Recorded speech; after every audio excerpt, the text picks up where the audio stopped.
Kotaro Uchikoshi! Kotaro Uchikoshi, vor allem bekannt durch seine Arbeit als Director der Zero Escape-Reihe, über welche ich bereits lange bevor ich überhaupt wusste, was eine Visual Novel ist, immer nur Positives gehört habe und bei der ich viel zu lange damit gewartet habe, um mir endlich eine Chance zu geben. Jetzt, wo ich, wie ihr vielleicht mitbekommen habt, 999 beendet und Virtuous Last Reward begonnen habe, kann ich bereits guten Gewissens sagen, fuck, ich bin komplett verliebt in sein Writing. Nur wenige Mystery-Stories haben es bisher geschafft, mich mit ihren Twists so sehr zu überraschen, aber mich mit ihrer Auflösung gleichzeitig so sehr zufriedenzustellen. Jedes Konzept, was im Laufe der Erzählung auch nur kurzzeitig angesprochen wird, erhält irgendeine größere Bedeutung. Jeder Charakter spielt eine mehr oder weniger relevante Rolle im Großen und Ganzen. Nichts passiert zufällig. Genau das, was ich mir von einer Mystery-Story wünsche und etwas, was ich viel zu selten wirklich finde.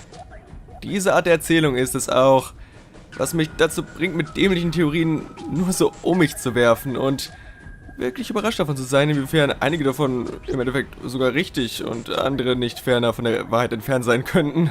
Umso mehr bin ich nun voll und ganz gehypt auf I, The Somnium Files, das Spiel, an welchem er aktuell arbeitet und welches dieses Jahr am 17. September erscheinen soll. Ich habe bereits seit einer Weile auf den richtigen Zeitpunkt gewartet, um euch ein bisschen etwas über das Spiel zu erzählen, und als vor etwa einer Woche angekündigt wurde, dass es bald etwas Gameplay zu sehen gibt, dachte ich, dass dieser Trailer dann wohl der perfekte Zeitpunkt wäre.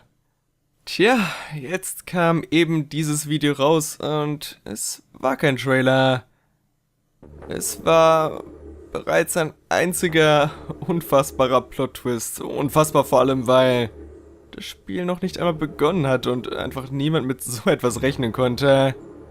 Entgegen meiner Erwartung werden wir also heute nicht einfach über den ersten Gameplay-Trailer reden, damit ihr nachvollziehen könnt, wieso dieses neue Video Leute, welche die Entwicklung bereits länger mitverfolgen, komplett aus dem Nichts getroffen hat.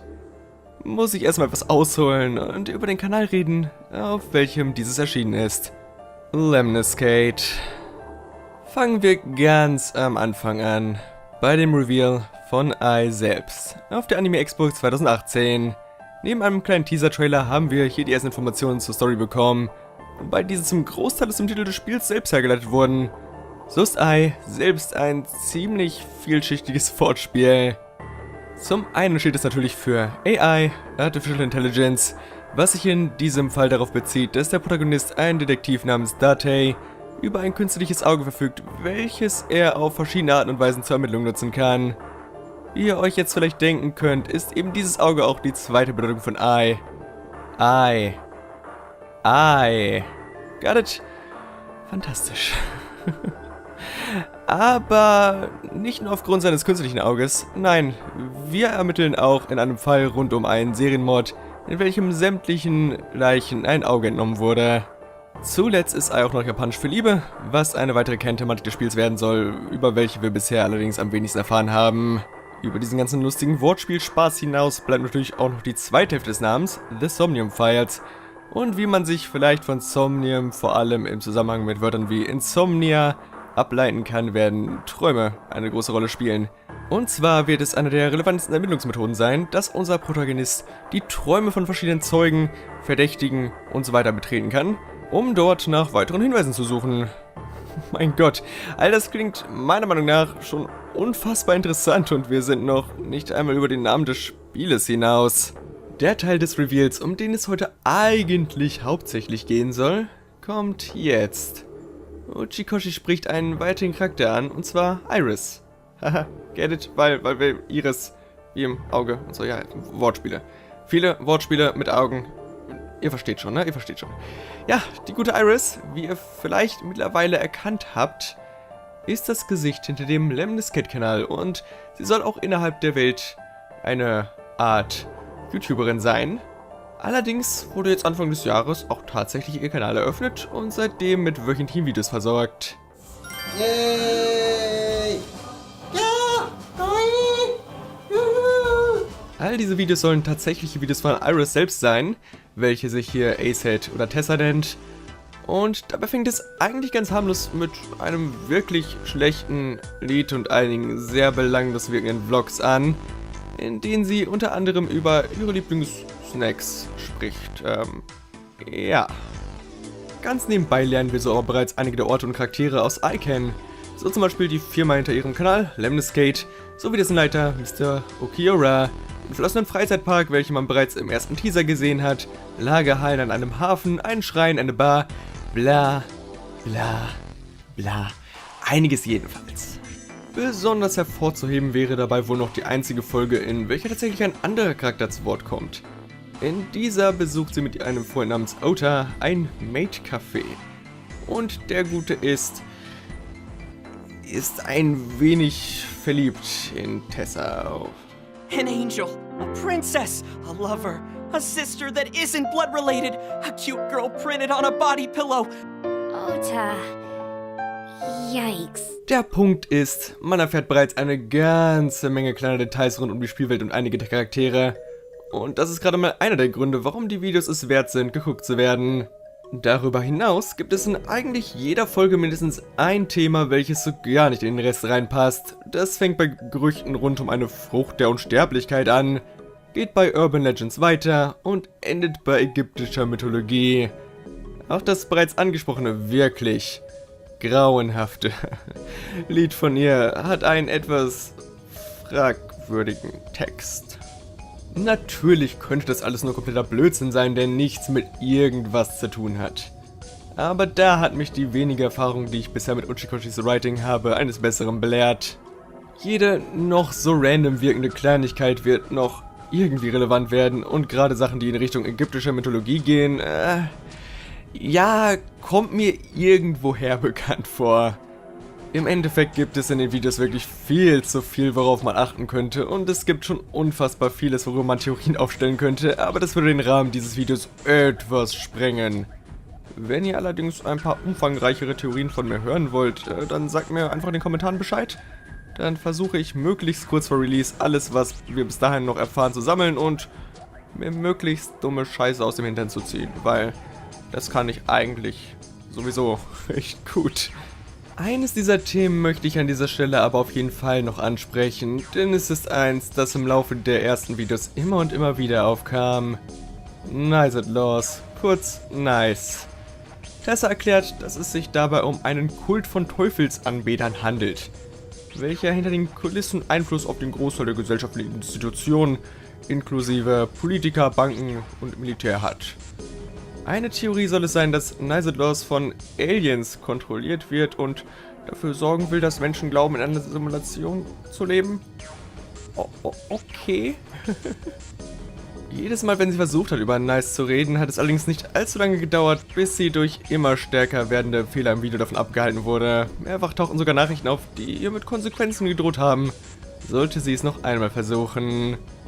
Das Ganze ging so lange weiter, bis sie am Ende eines Videos von Männern in schwarzen Anzügen umzingelt wurde. In diesem Video hat sie ebenfalls angekündigt, kommende Woche auf der Game Developers Conference, kurz GDC, zu sein, wo sie dann, wie man sich bereits denken kann, allerdings nie erschienen ist.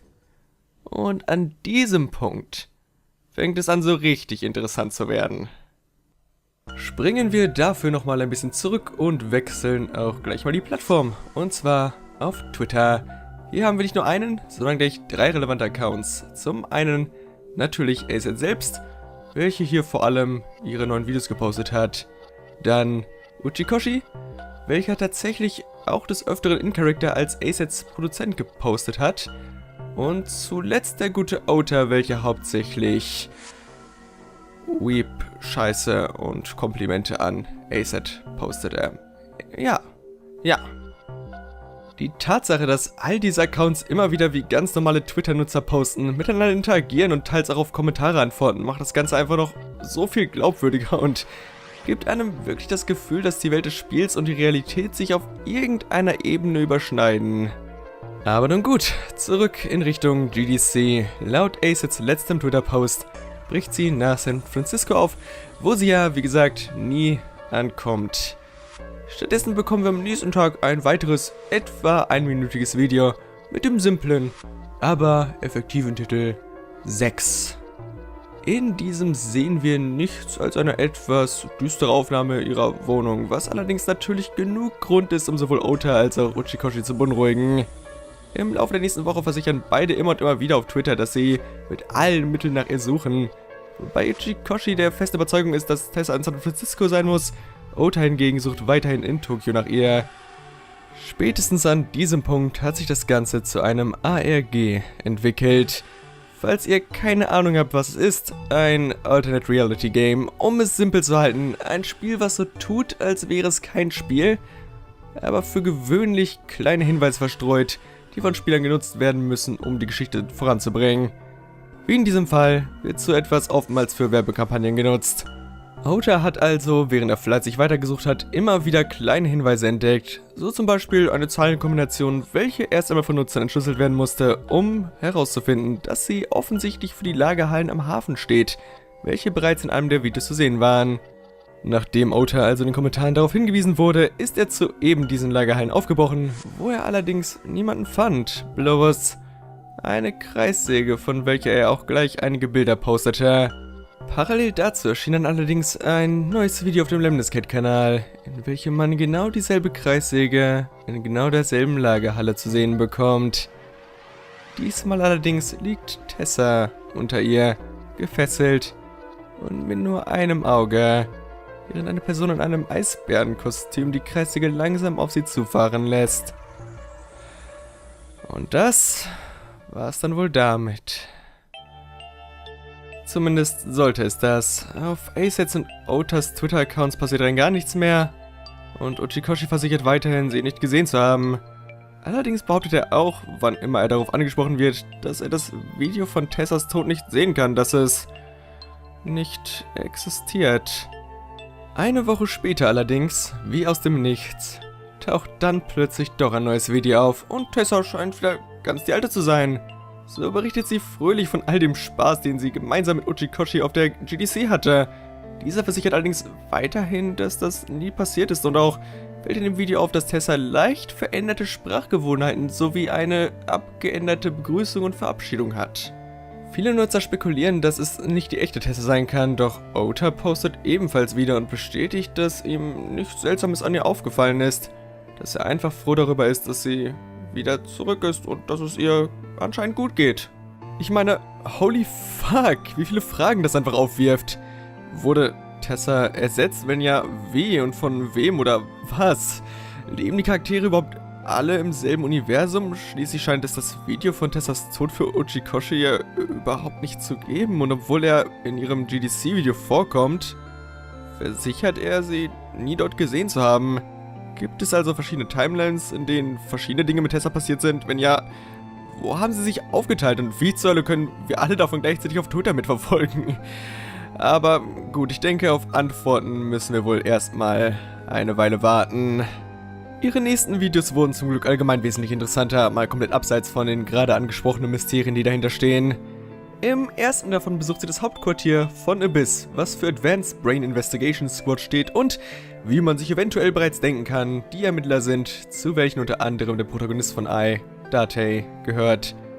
Dabei stellt sie uns die Mitglieder des Teams vor. Boss, welcher der Boss ist, ja, sie heißt wirklich einfach nur Boss. Also vielleicht hat sie noch einen anderen Namen, aber bisher kennen wir sie nur als Boss. Pewter, welcher das Sync-System entwickelt hat, welches unter anderem ermöglicht, Träume für Ermittlungszwecke zu betreten, und einen zensierten Typen, welcher definitiv nicht Date ist. Nein, bestimmt nicht. Hier kündigt sie außerdem bereits an, dass sie in ihrem nächsten Video selbst die Maschine ausprobieren wird, welche das Betreten von Träumen ermöglicht, und genau das tut sie dann auch. Ich weiß zwar nicht, wie sie das Ganze aufgenommen hat, ob dafür ein Alligator reicht, ob das Ganze überhaupt einen HDMI-Anschluss hat, aber wir haben zumindest einen kleinen Einblick in eine Traumwelt bekommen, in welcher wir erneut den verlassenen Freizeitpark sehen. Nur dieses Mal noch etwas gruseliger als beim letzten Mal. Allgemein bin ich sehr gespannt, inwiefern das Ganze gameplay-technisch umgesetzt wird. Denn auch wenn das Ganze wieder ein sehr storyfokussiertes Spiel werden soll, soll es wohl keine reine Visual Novel in dem Sinne werden. Wenn euch dieses Video noch nicht weird genug war, sollte spätestens das nächste ausreichen. Hier kündigt Tessa an, dass sie plötzlich Lust hatte, ihren eigenen Traum aufzunehmen. Wie auch immer sie das dann halt gemacht hat. Aber gut, diesen sehen wir dann auch direkt. Und wir bekommen da eine Grube in einem düsteren Wald. Ausschnitte aus der Lagerhalle. Blutige Zeichnung. Und zum Abschluss dann noch ein Monolog von Tessa, welcher sie überhaupt nicht verdächtig wirken lässt. Ja, so einiges ziemlich abgefucktes jedenfalls. Nachdem die letzten Videos dann immer und immer weirder wurden, kamen plötzlich wieder ziemlich normale Videos, die eher wieder an die von vor der GDC erinnern. Nicht nur der Inhalt an sich, sondern auch ihre alte Begrüßung und Verabschiedung sind wieder zurück. Heißt das, dass es plötzlich doch wieder die alte Tessa ist? Ich habe keine Ahnung. Niemand hat eine Ahnung, glaube ich.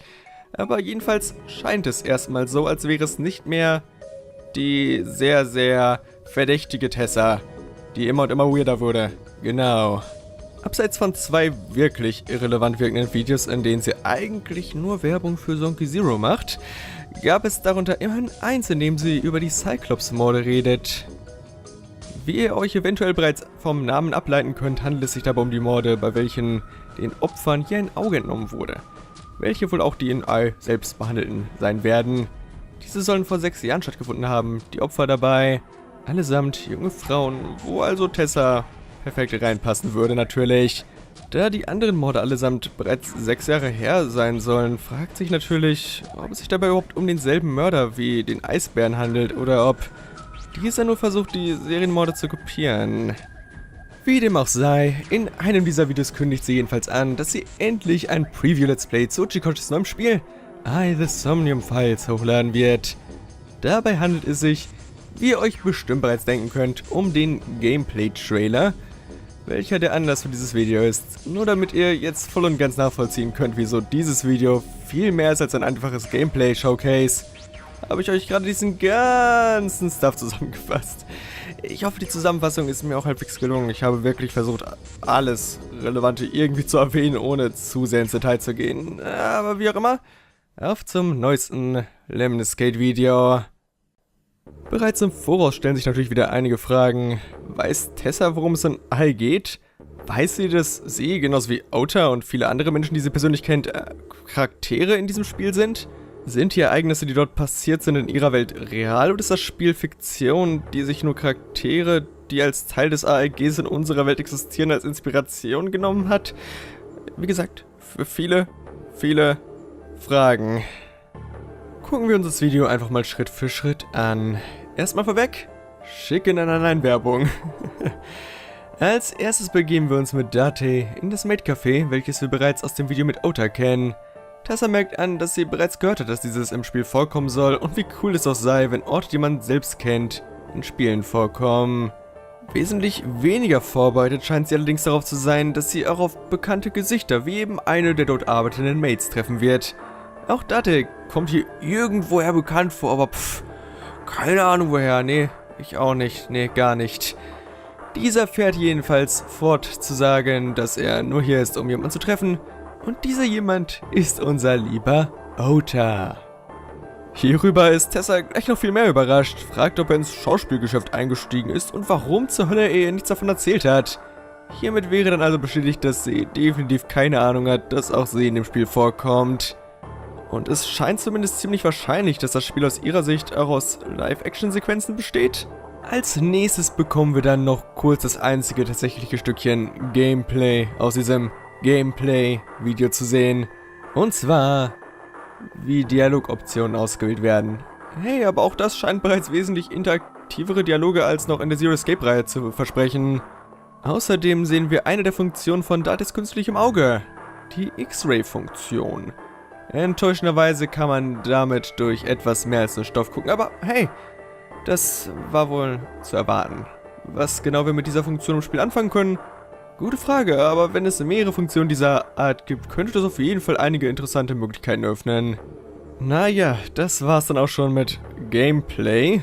Wir wechseln zu einer Szene, in welcher wir Date in einem Auto fahren sehen, wobei er sich hier mit Aiba, was für Eyeball steht, und die natürlich die KI in seinem Auge ist, unterhält. Nun, wo fährt der gute Date so hektisch hin, ha? Tja, zu den Lagerhäusern am Hafen. Und ich denke, den Rest zeige ich euch erstmal unkommentiert.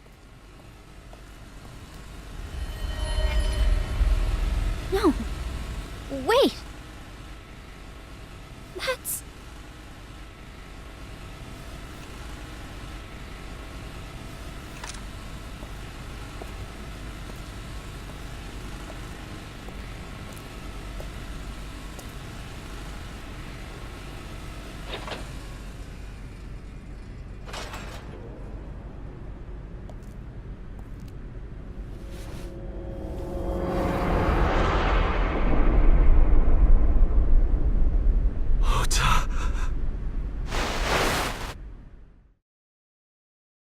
Ich hoffe, ihr versteht jetzt, warum dieses Video, wenn man die bisherige Story mitverfolgt hat, gerade weil man überhaupt nicht mit so etwas rechnet, so fucking überraschend ist.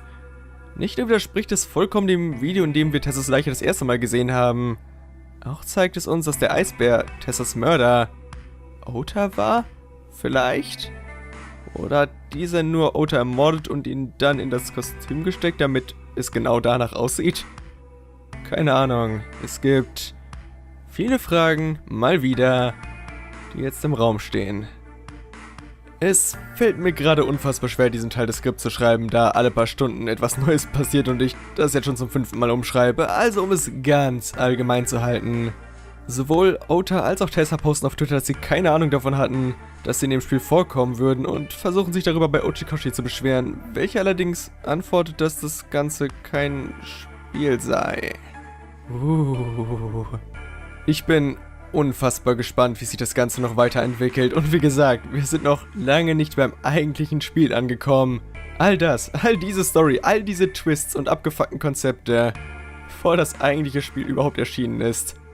Natürlich könnte man jetzt meinen, dass das Ganze ein Fall von Trailern, die alles spoilern ist, aber das denke ich nicht. Die Art und Weise, wie hier Spiel und Wirklichkeit verschmelzen, dadurch, dass Tessa selbst das Spiel spielt, in dem ihre Leiche gefunden wird, zeigt, dass das ganze ALG einfach ein integraler Teil der gesamten Story sein wird. Zumindest gehe ich einfach mal davon aus.